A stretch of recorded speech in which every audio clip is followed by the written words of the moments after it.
Delhi Chhatarpur. Corona बाबा जल्दी भागावा हो, इससे आवा हो, इससे बचावा हो, इससे कोरोना बाबा जल्दी भागावा हो।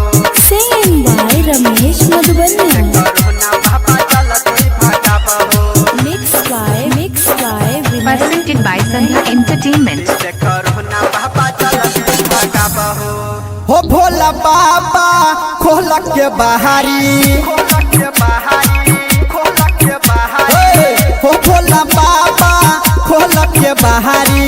मारो मंतर तू छू मंतर कहाली, दूर भगाबई बेमारी के।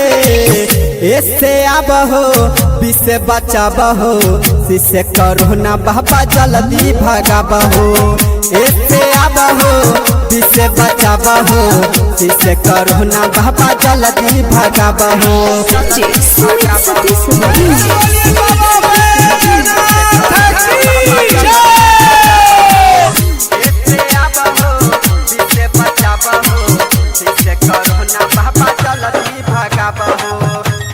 Presented by Sandhya Entertainment। बाबा कहै छिया साच हो, कहत के टूट गेलै सास हो।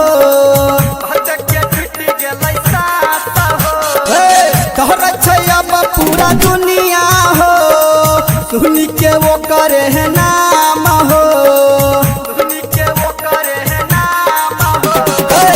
अब हो बाबा तू त्रिपुरारी, अब हो बाबा तू त्रिपुरारी। महामारी हो ऐसे आब हो, विसे बचाब हो, जिसे कोरोना बाबा जल्दी भगाब हो। ऐसे आब हो विसे बचाब हो, जिसे कोरोना बाबा जल्दी भगाब हो। SK recording studio Delhi Chhatarpur.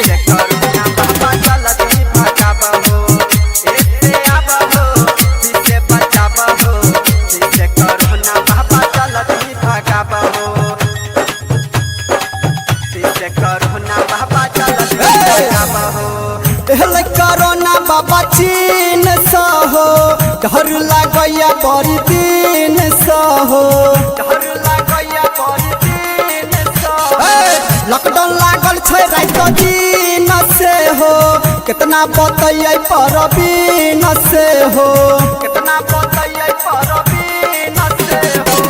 विजय जय बाबा तोहरे पुजारी, विजय जय बाबा तोहरे पुजारी।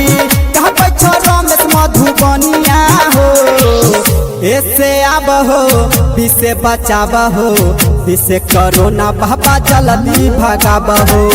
ऐसे आब हो विसे बचाब हो, जिसे कोरोना बाबा जल्दी भगाब हो। बाबा यदि आप चाहते हैं संध्या एंटरटेनमेंट के सभी ऑडियो वीडियो देखें तो चैनल को सब्सक्राइब जरूर करें और बेल आइकन को दबाना ना भूलें।